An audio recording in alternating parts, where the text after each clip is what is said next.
My head hurts from watching racing, and when not, digesting the news on the teams, drivers, series, and officials that get spewed forth between the races. But it's my job in the show to help us find the real thinking behind what's in the news, like last weekend with IndyCar, Grand Am, ALMS, and Formula One. Plus, I want to share with you some thinking that is all about the mind, how your head may at times limit performance, and what it means to getting you to go faster in racing. Now that should make you think, and maybe even stick around for the next 6 minutes or so.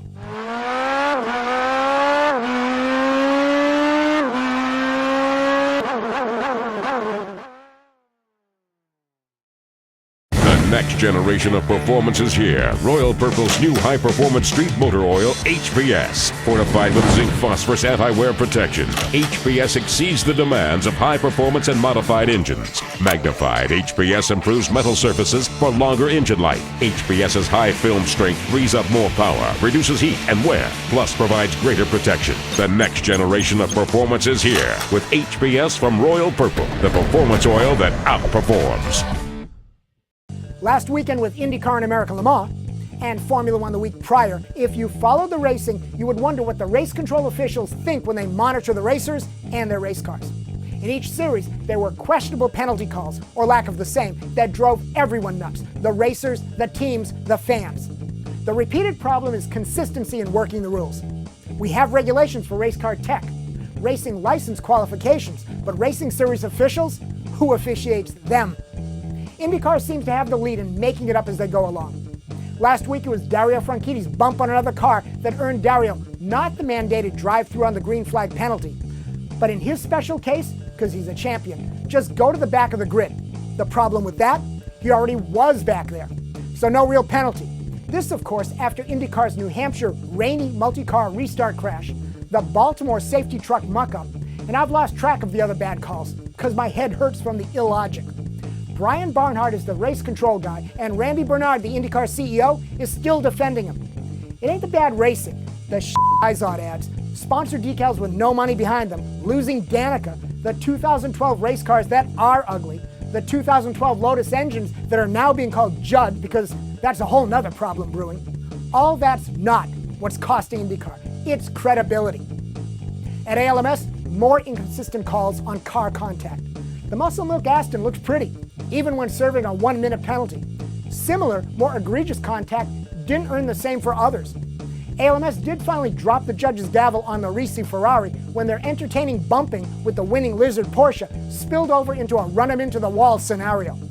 But the ALMS break with consistency that really flames the fans and teams is the exemption still granted the BMW M3s in what used to be called GT2. Curious what you shakedowners will write in the comments about the Bavarian 2011 repeat champions. Corvette fans call the M3s GT1 because of their big wings, front splitters. Everyone else shrugs as no one seems to believe the ALMS rules are being enforced with, here's that word again, credibility. And it ain't BMW's fault that they got the rules to work for them. Oh, and ALMS, Green Racing remember, announced the Unlimited Racing Championship. Old school tech, not unlimited, as they're all spec pretend McLarens, and no green. My head is starting to hurt. There was one bit of good green news at Laguna, but ALMS, the Green Racing Series, doesn't have a class for it. The Porsche 911 Hybrid 2.0. It was the fastest GT on track with a 1-minute 23.6 race lap. And for the 6-hour race, made only 3 pit stops, 2 or more fewer than the 5, 6, or 7 stops that the other top 5 GT cars made. I hear it now has low-weight carbon tub and magnesium roof. In F1, after the Italy race, Derek Daly tweeted that Mike Schumacher should have got a penalty for his blocking. Except Derek was the driver's steward, so who's he criticizing? I use the words consistency and credibility to bag the other officials. I need another C word, but my head still hurts. Help me think of one. Over at Grand Am, the season ended last weekend, but it's not important enough to put on TV until this weekend. But what I noticed is how Grand Am got Ferrari and Audi into their series for 2012, buying the 458 and R8 race cars for the series. Let me be clear, Grand Am bought the cars from Ferrari and Audi like a dealership. Now like a dealer, they're trying to sell the inventory to their teams. Too bad they cost twice as much to run as the current GTs, so the teams are holding out for the closeout sales price.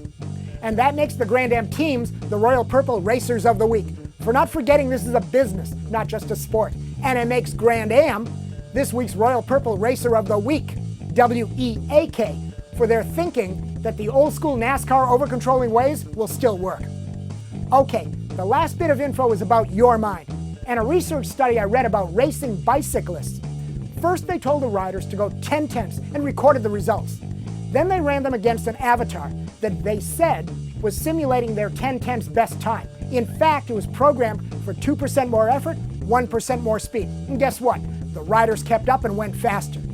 Then they tested to see if competition made them even faster, and you know what the answer was. My point for racing is this. Sometimes in the car, your mind says, this is the limit of grip, when really there's more. When you're chasing a car, you always seem to find that something extra. So don't let your mind set limits.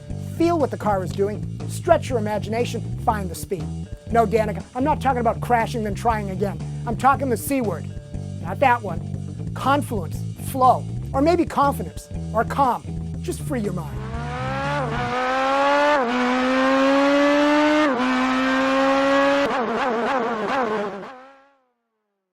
ALMS announcer Johnny O'Connell gives little driving tips during the broadcast. How to adjust the brakes, where and when to look when being followed. It's all pretty good.